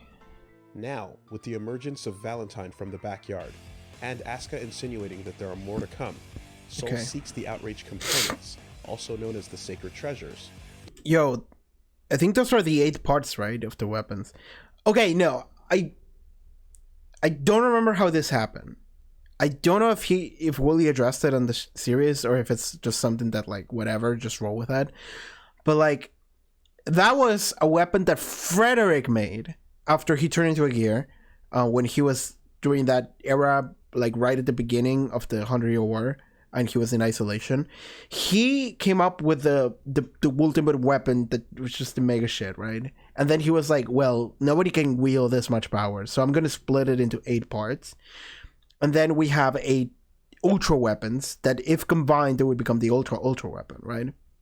And one of them is the flame sword, one of them is the lightning sword, one of them is the fans, and some other shit. But, like, how did Soul lose those weapon parts and they got scattered around the world? They're not like Dragon Balls. Like, how did that happen? To Unless I'm upgrade completely his mistaken, power I'm seal sword sorry. into something capable of handling whatever else comes from the backyard. Dr. Okay. Paradigm introduces Soul Dr. to a gunsmith Paradigm. dog, capable of helping construct weapons according to introduces Soul to a gunsmith dog, capable dog. of helping Okay, construct sure. weapons We'll roll according with to that. Soul's designs. In homage to Junkyard, the unrefined slab he used during his Holy Order days, Oh, shit. Soul has the fire seal encased in another magic amplifier and christens it the Junkyard Dog Mark II. That's cool. Soul and Sin receive intel So that's what he uses in... I think that's what he uses in the, like, newer games. That more looks like it, from Dr. Paradigm, I think. detailing that the Conclave is made up of 4 sages: Junkyard. Axis, It's just a slimer. first. It's kind of cool. Libraria, the second, Axis Librarian. Baldius, the third, Baldius. and their leader, Cronus, the Cronus. fourth. That's the time one. They currently possess the Flashing Fang, an outrage component that amplifies The Flashing Fang literally has like a sand clock thing. What is that called? The watch, the clock, you light get what I magic. mean. English number for May language. has additional intel, saying that they actually have more than one outrage component, and that they might be kept in a secret North European location called Hardened Fort. I like that Sin Conclave is just appears chilling to with have also us. put a bounty out on Soul's head, Oof. resulting in a number of bounty hunters gunning for him, Of from course. unknown soldiers to a few familiar faces. Such You as defeat Bridget. all of these people. You defeat all these people in the pachinko. Soul also crosses paths with Milia Rage, who's Sure. seeking truth surrounding rumors that Zato's body has been stolen. Oh, Through Cronus, that's interesting. we learn that the Conclave have appointed themselves the only true leaders of humanity, Ooh, and they're awaiting something called Sure. St. Elmo's Fire to become gods. They possess 3 Sure. outrage parts: the Flashing All this in the Fang, pachinko. the Dominator, and Baikal. they have 3 out of 8. That's They okay. believe King Kai knows too much and will need to be put down, but it's too early to do so. So we need to save him. Soul, however, can't be allowed to be an obstacle to them any longer. Soul and Sin infiltrate Hardened Fort and encounter Baldius, who taunts them Okay. and attacks using forbidden magic, allowing him to fight with a power closely resembling Eddie, named Cerberus. Okay. It is unknown whether or not this is made possible due to the Conclave research into Zato One's corpse. Despite Okay. Baldius' taunting, We just don't have the he knows information. nothing of the Conclave's intentions. Though he's able to absorb Soul's Fafnir attack, he's ultimately outmatched and melts away into a puddle to escape. Hell yeah, get fucked. His injuries prove Trust me in this like 180p like footage that's what's happening. to be fatal, however, and he dies shortly after, 3 left. bolstering the resolve of the remaining sages. A teacup is placed upside down in his Weren't there 5, by the way? There's only 3 here. at Am I future crazy? Conclave meetings. Soul retrieves the Flashing Fang and integrates it into his sword, finalizing it as Junkyard Dog Mark III. When Oh, so he has 2 weapons in his weapon, actually. activated, the outer casing opens up to reveal an integrated fire sealer, alongside parts that resemble Bridget's revolving yo-yo. The combined usage of 2 Outrage components allows its original purpose to be fulfilled. A portable weapon capable of firing the all-powerful spell, Destroyed. Saint Oratorium. Saint Oratorium. Dude, that's so sick. Guilty Gear Exerd. Sign. Okay, so that was all we get for the pachinko game.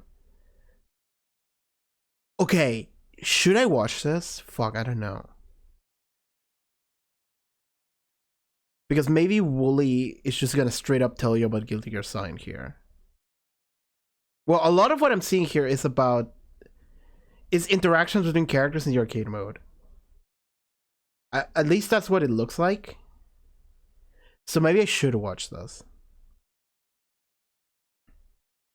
Yeah, it's just probably just the intro and the characters interacting with each other in the arcade mode. Because I looked up on Reddit, of course, the source of all knowledge. I looked up people telling, like, okay, where should I go for the story mode for Guilty Gear? Because I need to do this correctly, right? And I think, to my understanding, is that all the events that happen in the arcade mode of Xrd happen before the story mode, right? So any character that's going on like a personal journey fighting people and then talks to someone, that happens before the actual story mode. So if I'm going to watch the story mode, actually watching this would actually be beneficial. So I'm just going to go ahead and watch this, I guess. And then we'll be done.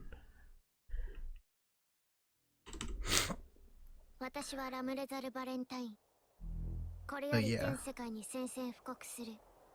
Yeah. I really like Ramathal.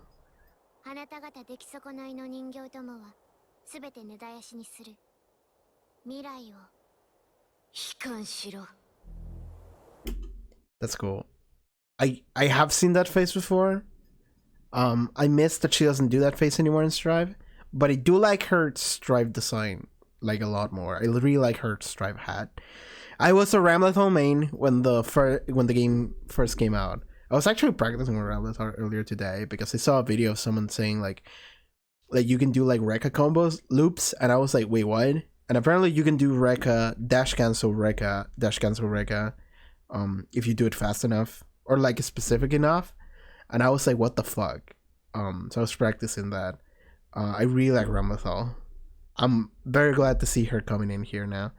I like her Stripe hat way more, but I do like her like weird, creepy, beastly face.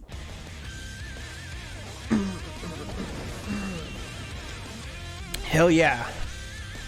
What a heavy day.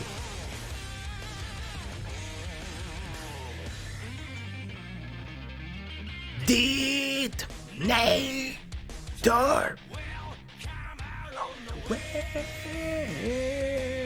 Yeah.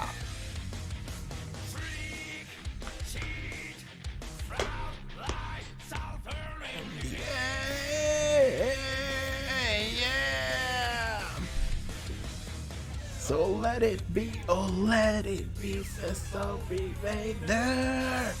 In time's knocking on the door.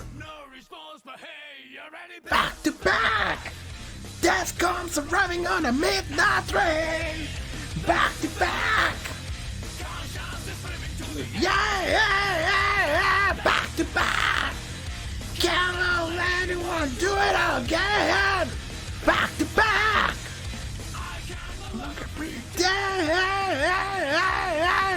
Give me a break of down. Just wanna get my back dance again. Blazing down. What a heavy day.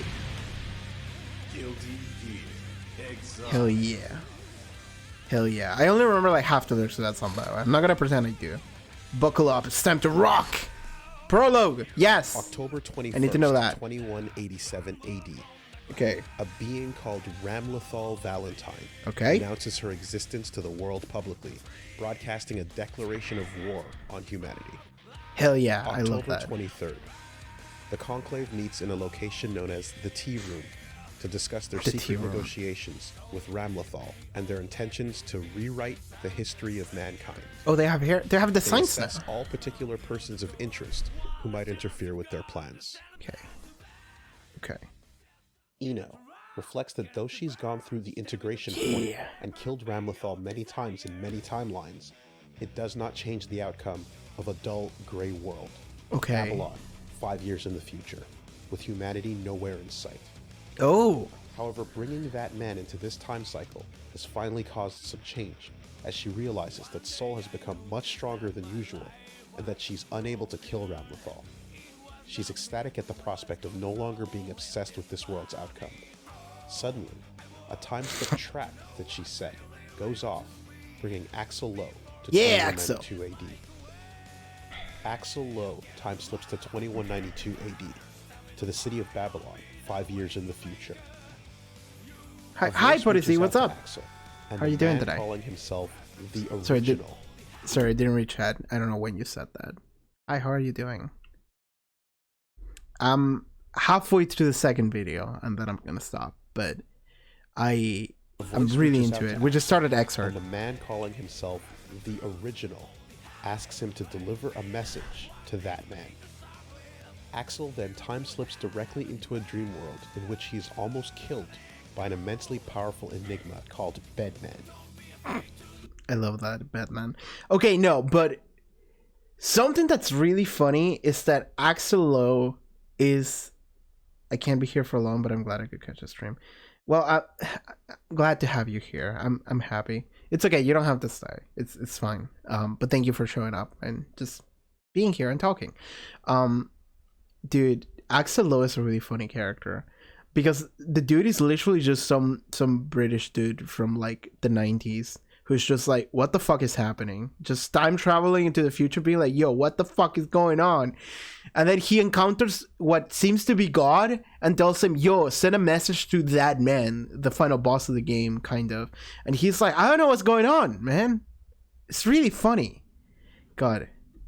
Okay, let's keep going. But he's pulled out at the last second by a time slip trap set by Eno. Okay.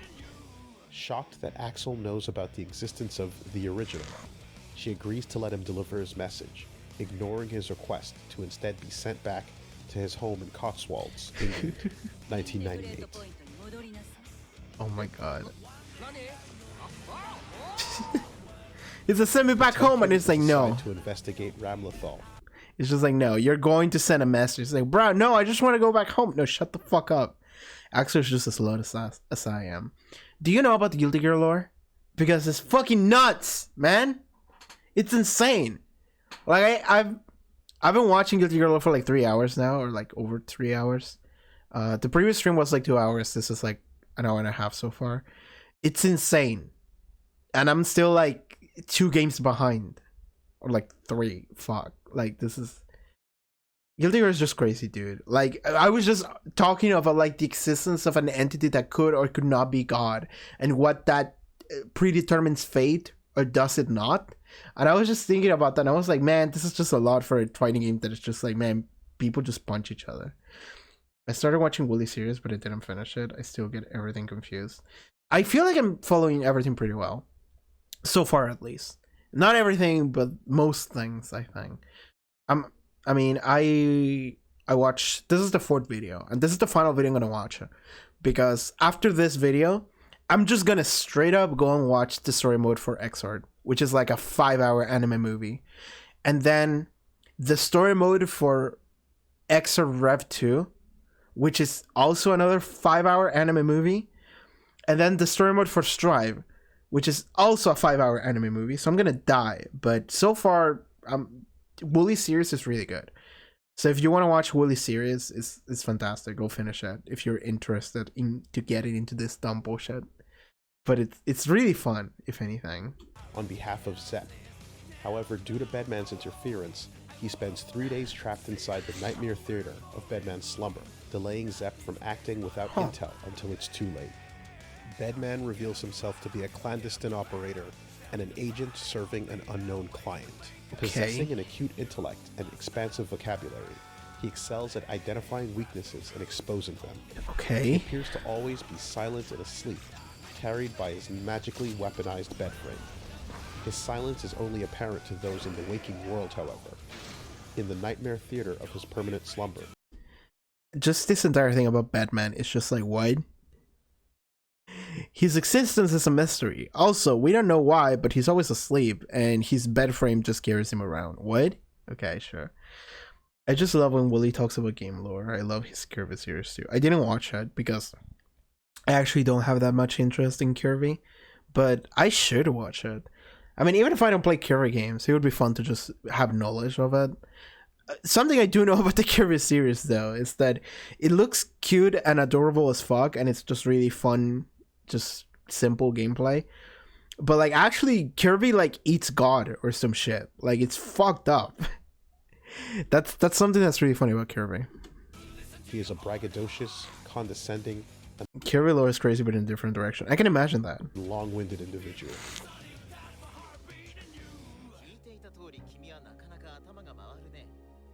Okay. 誰だはじめまして僕のことはベッドマンとでも呼んでおくれふざけた名前だなるほど I love that he's like, who the fuck are you? Call me Batman. That's a joke, right? Bro, your name is so bad guy. You're no one to talk. ここはてめえの疑似的な夢の中というわけかそれに聞いていた通りってことは単独の Yeah, who's he working for? バックは元老院か面白いな君は僕のクライアントが気にかけるわけだそれはそうとその質問だけど答えは外れさ当たるわけ Couldn't possibly guess. ラムレザルでもないし大サービスするとあの男でもない Okay. I'm generous. It's not Ramlethal. Also, I'm feeling very generous. It's not that man either. Whomst? Because my guess would have been like any of those, but it's like, nope. 疑問が増えちゃったかな2倍かい事情 It's not the Conclave. The Assassin's Guild? すまない正直 I don't know. 緊張してて Who slept? 僕が本気で戦っても君は壊れないというのだからでも壊れないって Could be something someone I just don't know. この世の事象はすべからく始まるでも壊れ You being unbreakable. That strikes me as arrogant. Soul is just like, what the fuck is this guy talking about? Oh, I'm so done with this bullshit. Look at him, he's so tired. 的な価値の一切を拒絶している文化文明感情 He's like, fuck this kid. Thank you for the sub, 4Z. Thank you, thank you. I was like, what is sub? Oh yeah, I do have a sub sound. I have a bunch of sounds. I just don't hear them often. Thank you so much. You have a couple of weird emotes now. 価値を一方的に壊しておいて何様なんだろう考えすぎると考えなくなるように考えうることを諦めさせてしまうような圧倒的な暴力だとは Soul is just so done. が自殺しちゃうよ This is great. 僕は長話が嫌いだ You're the one talking! 気が合う He appears to be intimately really aware funny. of the nature of the world, and with this knowledge, frighteningly powerful, especially to those trapped in his nightmare. It is unknown whether or not anything can wake him up. Chip's What if he just dies then? enough sets out to establish his kingdom Right, on the world President stage Chip. by defeating this new global threat. Hell yeah, hell yeah. The Ibuki mode is my favorite. I fucking love the Ibuki mode. I love it. I love it so much. It's the best expression. Yo, President Chip Sanoff is one of my favorite things about this entire Lore series, by the way. I don't know if you knew that, but earlier we found out that Chip Sanoff, this weave ass motherfucker, just went to Africa and started his own kingdom, and he's president. And he's just a ninja. And he's the his name is Chip Sanoff. He's great. On the way to confronting Ramlethal, he runs into May and decides to escort her. In the ruins of Japan, Ramlethal Okay. refers to May as Japanese girl, a word which May doesn't understand. Oh, Ramlethal says that it means she's still somewhat useful, but is also something that the rest of humanity considers a disease. huh. Milia Raid Why is that? Is that fucking Gondor from Yakuza? It is! Yes, it is. President Ninja, awesome. Yes. It is fucking Gondor from Yakuza. So it's one of like the free emotes that I have for people following me. Because you can have 5, and I was looking at what emotes I can have, and I was like, this sounds like a fucking funny emote to have. So I just put it in there. I just straight up forgot his name. I was just like, he's the boss baby. He's the boss baby of Yakuza. Fucking love Yakuza, dude. Okay, hold on. We need to talk about this. So we heard before, I think, that the Mei is Japanese, but she doesn't know what the fuck that is because I don't know if you remember, Japan was literally disintegrated 100 years ago. So she doesn't know what the fuck that is. But what did she say? You and I have served our purpose, Japanese girl. It's all over for us now. Japanese girl, a word which May doesn't understand. Right? Something that is still at least somewhat valuable to us, but something that the rest of humanity considers a disease. Huh. It took me the fuck out when he showed up in 7. Isn't Japan in another dimension or something? I have no idea. It could be. I don't know.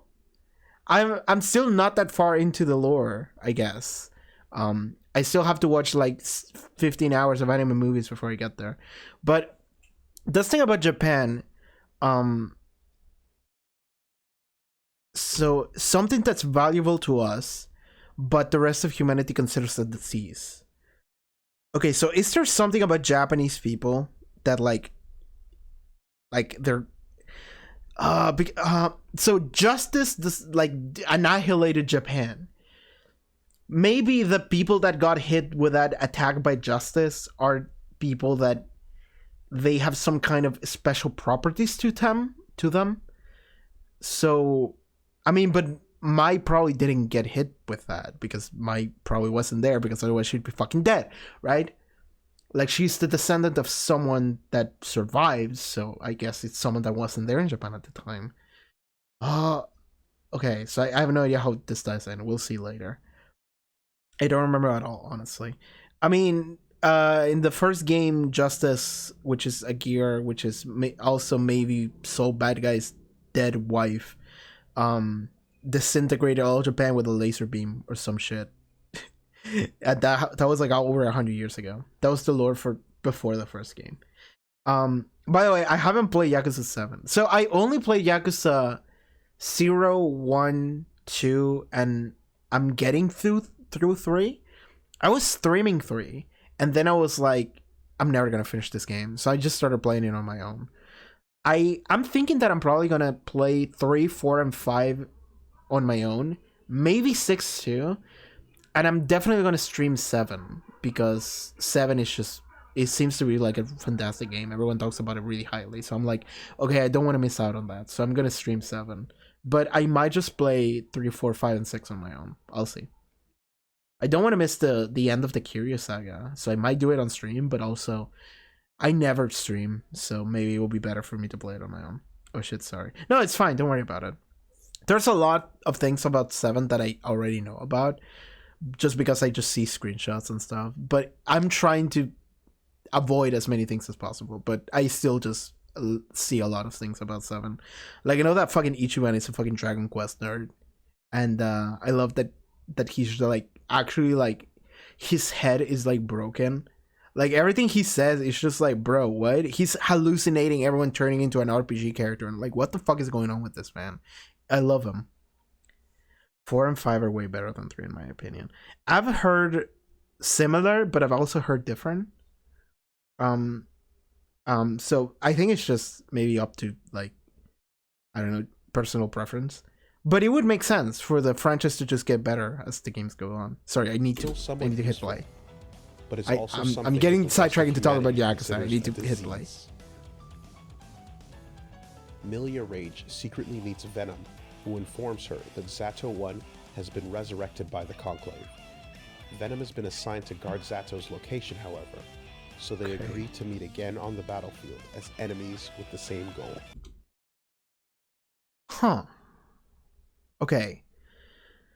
So they resurrected Sato somehow. Venom tells Milia about it.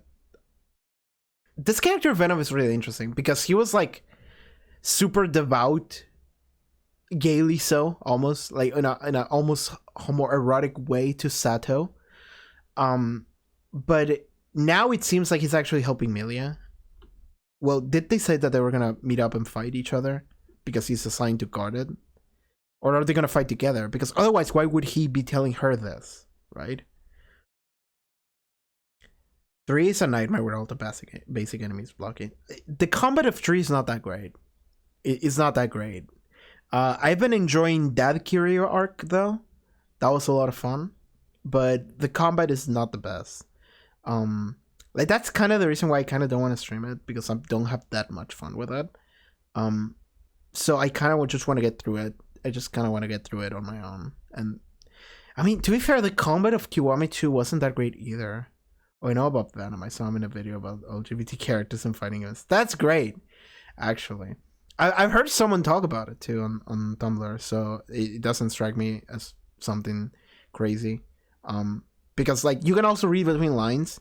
Because the thing about Venom is that earlier in the franchise, in like the second game or something, so Sato and Milia had a relationship, but Sato was actually an abusive partner, so Milia hates him, and then Milia eventually killed him. But Venom was Sato's right-hand man, because Venom was like the leader of like the syndicate or something, and Venom was actually like super dedicated and devout to Sato, and he tried to save him, but he couldn't. But Milia just straight up killed him, and it seems like the dynamic they're going for here, which is really interesting, I really like this, is the idea that like Milia, so she was in love with Sato, but Sato was abusive. So then she's like, fuck this bitch, I'm gonna kill him. And she succeeded.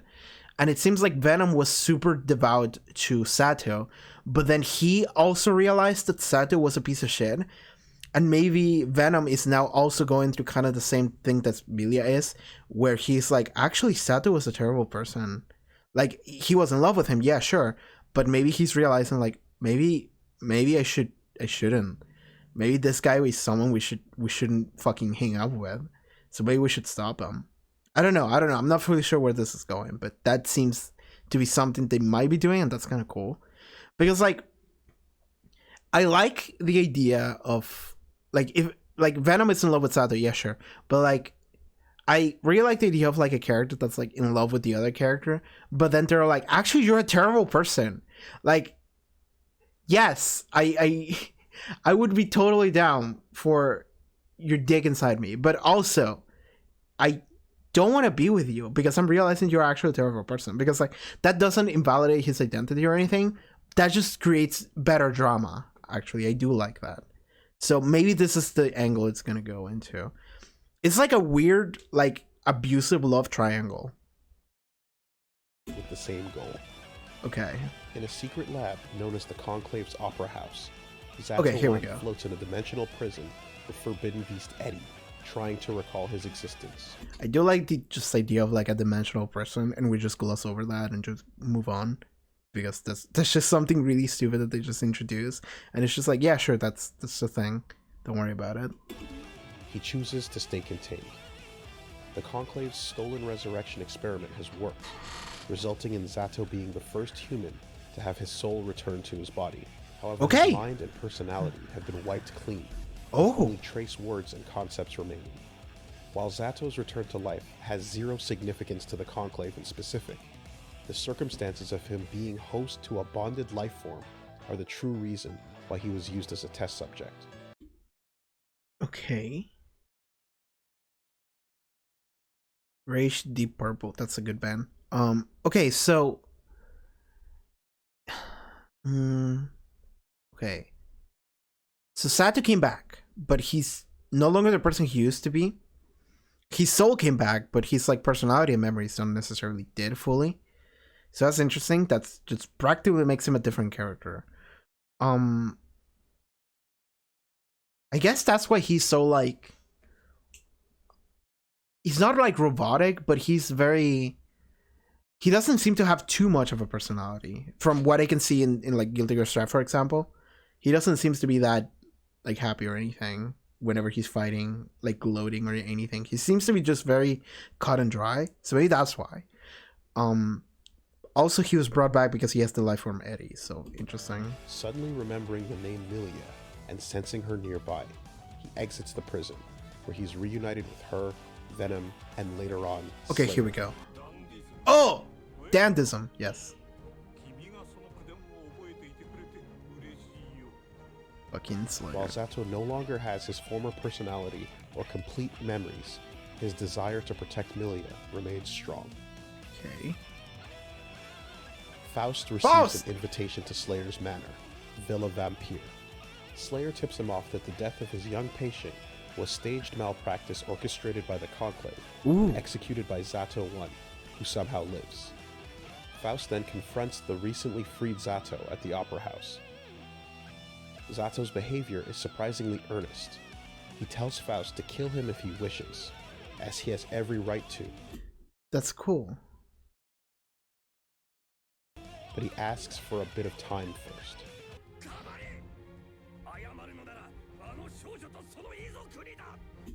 Faust, I love this guy. I do love Faust too, because I just thought Faust was like a weirdo, fucking creepy, fucking cryptid, which he kind of is. But after I watched the earlier lore videos, I was like, actually, this is kind of cool.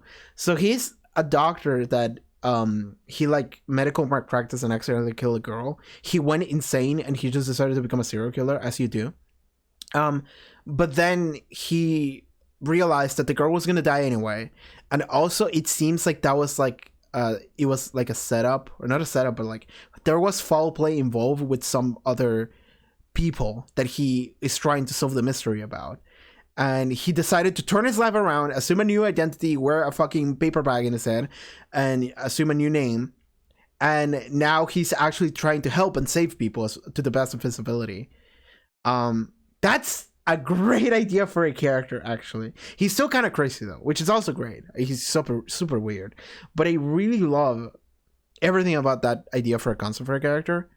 And I do like that he just met the person that ruined his life, and he's like, fucking, you kill that girl, bitch. But it's interesting because Sato is no longer the person he used to be. So he's actually not acting in a manner where it's like actually dickish or anything. He apologizes. Faust is great, dude. Is he a gear? Is that why he's so tall? I actually don't know. I don't remember. But honestly, I wouldn't be surprised if he wasn't a gear. He's just tall. That's just the way he is. Because this is Guilty Gear. Like, what the fuck are we doing here? Everyone's a weirdo. He then explains that Faust's research led him to the ultimate procedure, resurrection. Not only was this discovery integral to the Conclave's ultimate goals, they also couldn't allow its existence to be known by anyone. Thus, a conspiracy was hatched against Dr. Baldhead, and that soon they intend to use this power. I see. King Kai Kisk of Illyria. Okay, that's actually really interesting. So that entire plotline of Faust and that girl was actually in order to create the concept of bringing people out from the dead. Holy shit. I wasn't expecting that to come back in such an important manner. And puts a plan into action. He's suspicious of the timing of her appearance alongside the recently activated Opus units as well, and concludes that the government can no longer be trusted. Kai prepares 300,000 world dollars and contacts Soul Bad Guy to hire his services. Yeah. Soul demands 1 million. What a piece of shit. Gosh. Together, alongside Oh Sin my Kisk, God. they journey to the ruins of Japan to confront Ramlethal. Oh, I guess this is Japan. Okay. It's literally just a crater and like an eye in the sky. Dude, I love Ramlethal. What? You're white?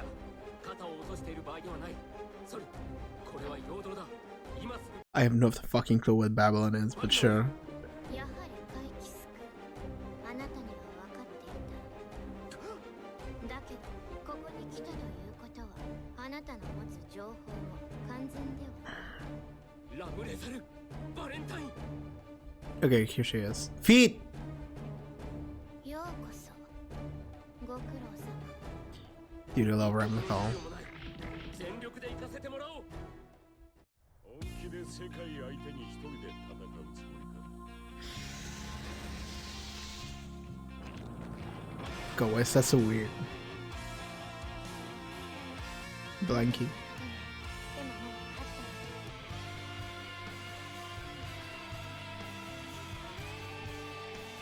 Valentine. Yes, I got it. I got it.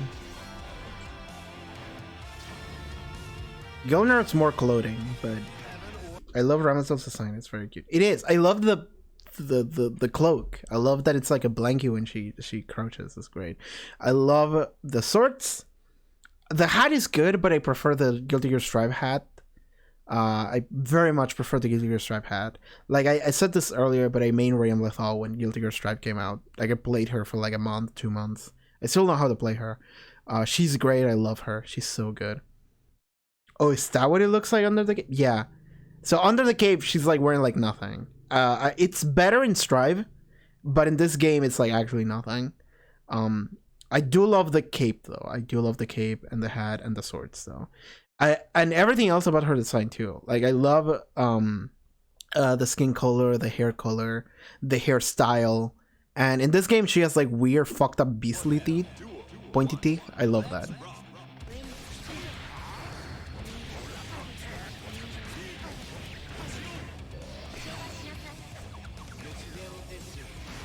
Calvados, she missed. Slash!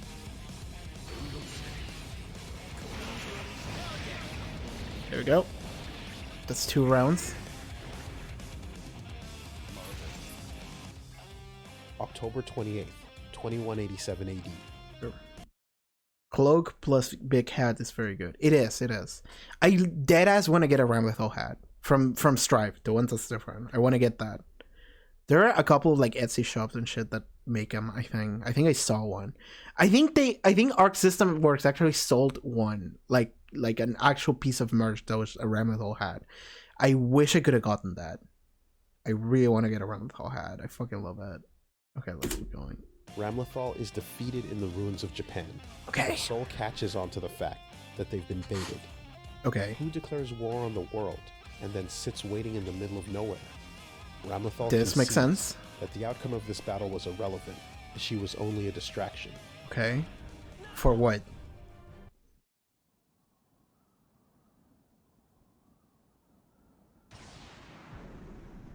Where are we? Oh boy. Are we gonna disintegrate another city?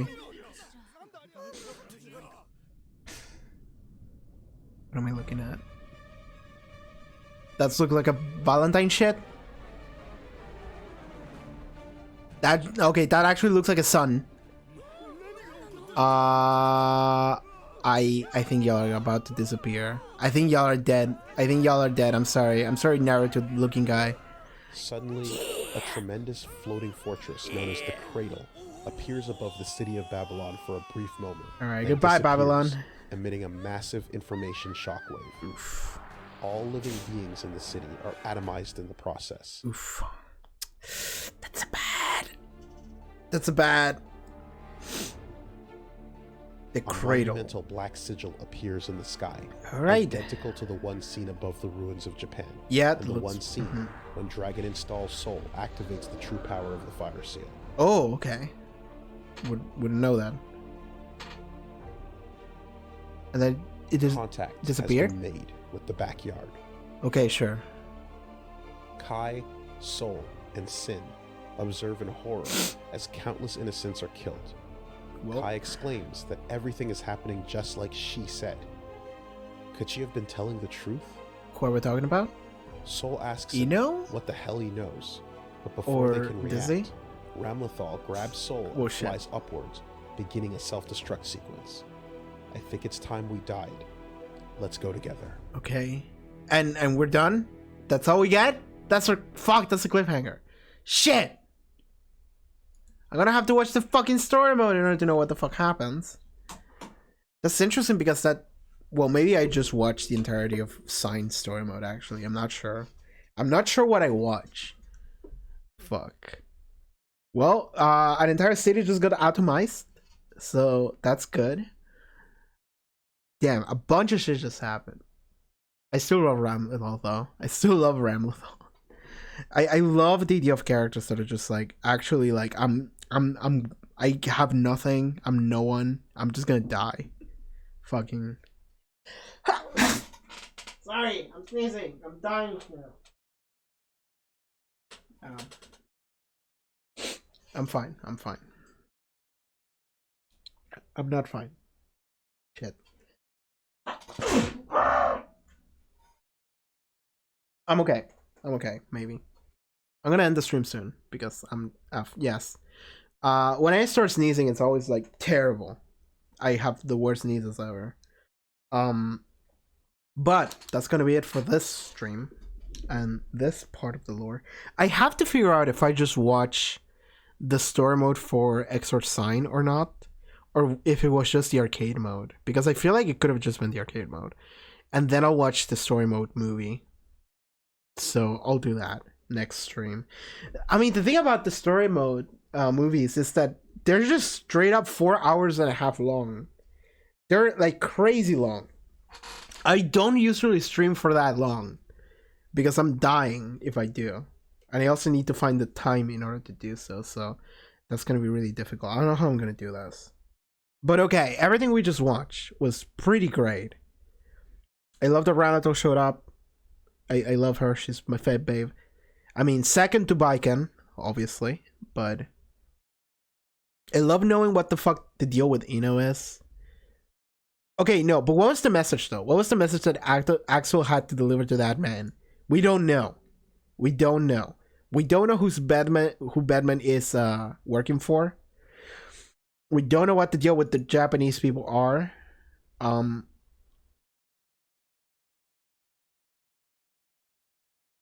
I don't know what they're gonna do with Sato. And we don't know what this thing at the end is gonna do. I mean, it just atomized an entire city, sure, but beyond that, what's gonna happen? Okay.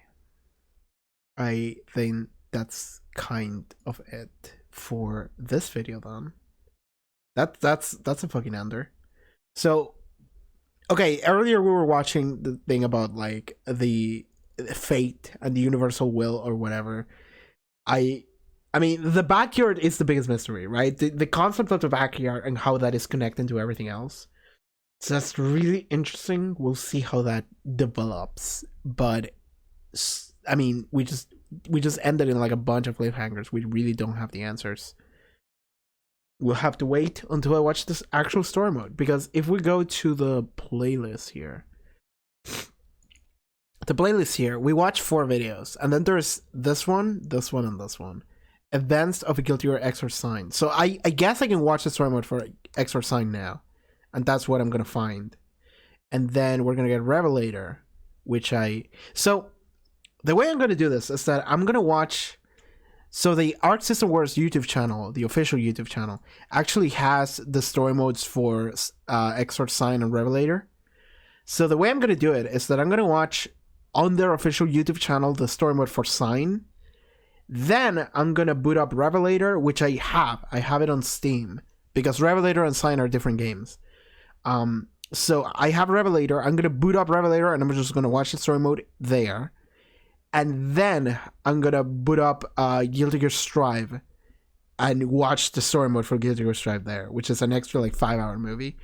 And then I think there's like an extra couple hours of story in the DLC for Strive, so I'm gonna do that too. Okay, there's a lot of Guilty Gear in the future ahead of us. Holy shit. Okay. I'm just gonna go because I'm looking at the time and it's getting kind of late and I need to go cook some food and stuff. Dude, Portsy, like, thank you so much for dropping by and subbing. This was really fun. It's really fun to just sit here and watch videos, dude. Because, like, my favorite thing ever is to just sit down and just talk about shit, right? Like, try to figure things out. Try to, like, understand how something works. Cool, thanks for streaming. No, thank you for dropping by, dude. Thank you so much. Yeah, I'm just gonna go now. I'm trying not to sneeze. I need to go make some food. I'm just gonna go. So yeah, that was really fun. Oh, I need some kind of Guilty Gear music to play. Okay, this song is the song for Guilty Gear Rev 2 Excerpt. So I'm gonna play it as an outro because this is a good song. I really like this song. Okay, I'm just gonna go now. Thank you, and GG. It's very entertaining to watch, even when you don't understand everything. I mean, Guilty Gear is just fun. It's just a bunch of fun things happening, really. It's just crazy. Because, like, even if I don't know the story, the game itself everything because it's a fighting game, right? So I'm fighting people in Guilty Gear, and I'm like, what the fuck are these characters? What is happening in the background? What the fuck is going on? It's so interesting. So trying to get into it, trying to learn things is also extra good. Okay, I'm just gonna go. We can talk about Yakuza some other day. Yeah, I'll just get around to playing fucking Yakuza 3, 4, and 5 and 6 at some point, and then I'll stream 7. So you can drop by whenever that happens, which might be in like 3 years. But okay, I'm just going to go. Thank you for dropping by. I'm just gonna play this song and I'm just gonna get out of here. Bye bye. Take care.